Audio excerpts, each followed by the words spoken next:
Hello, this is Chuck Solomon, and welcome to the Candidate Experience Podcast, where we focus on the job candidate journey from apply to onboard and the space in between. Let's get started.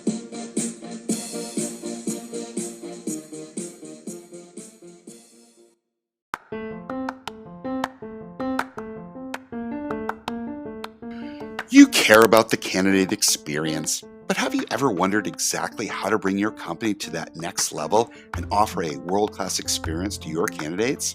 It's not easy. Fortunately, Candidate.fyi can help. Their solution guides candidates through your hiring journey, enhancing transparency and communication at every touch point. You'll also gain valuable insights on what's working and what's not with your hiring process. Best of all, it integrates directly with your ATS. Head on over to Candidate.fyi and see how to transform your company's candidate experience today. Hey, Martin, how are you this morning? Or I should say this afternoon. This afternoon, I am doing incredibly well. Incredibly well. The sun is shining. I actually live right by the sea, and I just got in from a bit of a walk with an ice cream. Nice. So, yeah, that's not too bad. I don't think I can have ice cream for breakfast, so maybe later on. So it is 2:15 in the afternoon where I am, by the way, for anyone that's listening. It's not ice cream breakfast o'clock, although in kind of lockdown situation, I think I could be forgiven an ice cream breakfast. I would definitely forgive you. So to my listeners, this is a little bit different. This is going to be a quick episode. Today I have Martin Fretwell. He has an event coming up, and I think a lot of my listeners would want to hear about that event. So I don't want to steal any of your thunder, Martin. Why don't you tell listeners about your event? No, I appreciate that. I really do, Chuck, especially considering, I'm really not trying to shill it or, yes, promote it, but not sell it in a kind of sleazy way. So the first thing I do want to say I love the is English that way of saying things. Right. Shill it. I love that. We wouldn't say that in the States, but good. I love the English. So the first thing I do want to say is this is a charity summit. It wasn't always a charity summit, but the kind of lockdown aspect inspired me to pivot towards a charity summit because so many people that I've been connected to have been doing so many things for kind of COVID-19 relief. Sure. And due to that inspiration, I wanted to follow suit. So very much appreciate you let me promote without chill. Excellent. What is it called?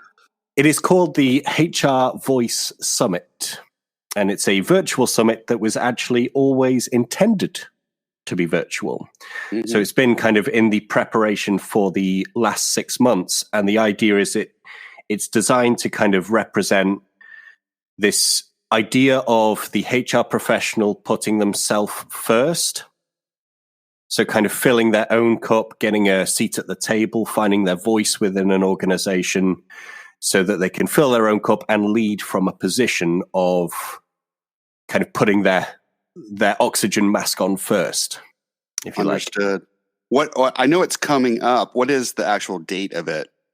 It is the 19th of May, or May 19th.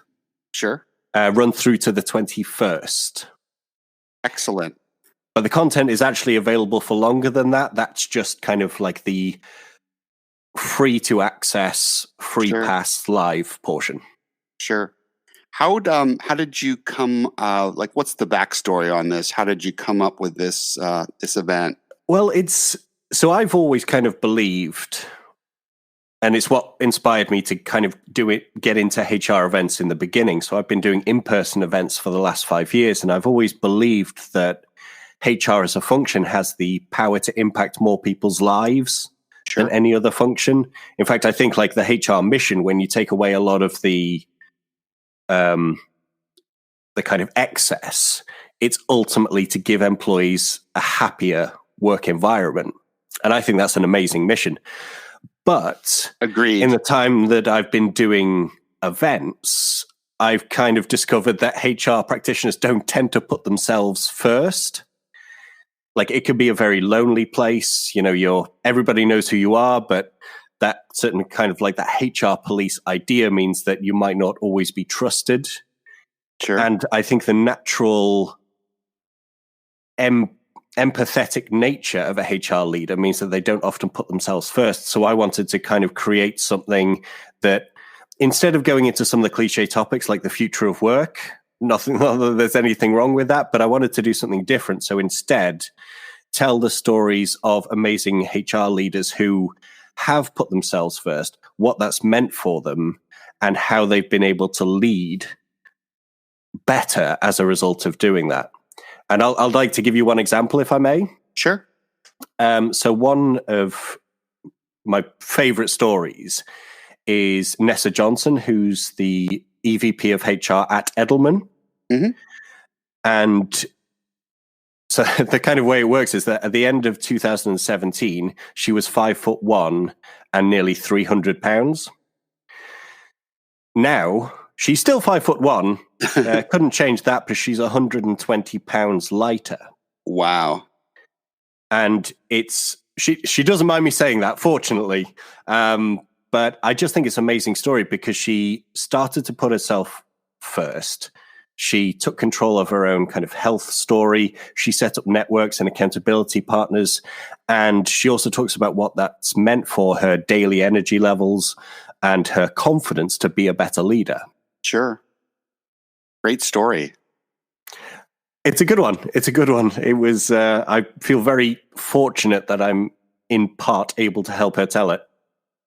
Is she one of the presenters at the summit? She is indeed. Yes. Excellent. Excellent. It'd be bad to tell a story of somebody that wasn't. You never know. I learned not to assume things. So I assumed that the reason you brought up her as an example is that she's one of the speakers.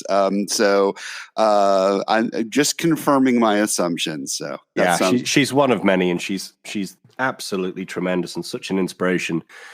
And I love the fact that she's willing to be so vulnerable in order to tell her story.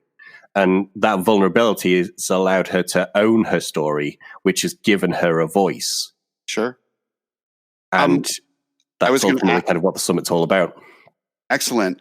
I wanted to ask you, how many other speakers do you have? 25 plus. 25 plus. 25, 27 or 28. Gotcha. It's going up by the minute. It is. It is literally going up by the minute. Honestly, the whole kind of lockdown thing, right?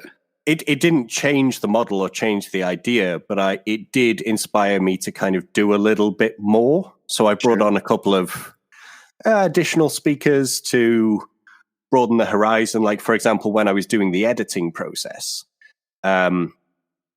I've got one of the kind of subsections is on learning and development. And I kind of realized that I'd covered a lot in learning, but I hadn't covered how to create like a culture of learning and what growth mindset might mean in an organization. So I was frantically looking around for a learning and development speaker to cover that. Unfortunately, I found one. So excellent.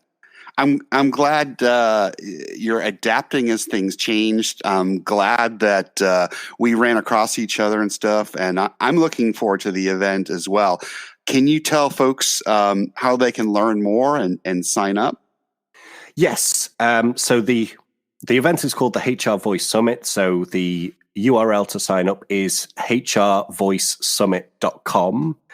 And I think I've given you a link to share with everybody. Yep. So in the notes, there is something there. Yep. And when I publish this, it'll be down below in the episode notes that I'll put a link there so people don't have to remember the URL. But I'm looking forward to it. And you said, give me the date again. It's the 19th to the 21st of May. And the way it works is, so there's a free to register pass. Sure. So, which means that you can, all of the kind of discussions, it's recorded interviews with some live panel discussions as well. And it's all free to digest during the dates and times of the summit.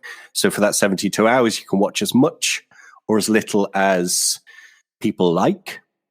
And then there's the option to buy the content, which means that you kind of keep it forever. There's downloadable MP3s, transcriptions, and a few other bonuses besides. And that's the bit that goes to charity. So all profits that come from those ticket sales go to the COVID-19 Response Fund, which is the collaborative fund between the United Nations Foundation, the World Health Organization, and the Swiss Philanthropy Foundation. Excellent. Martin, thanks for joining me today, and best of luck with the summit. Thank you very much, Chuck. It's been a pleasure.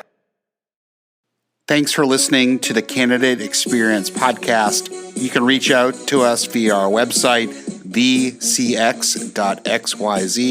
That's thecx.xyz.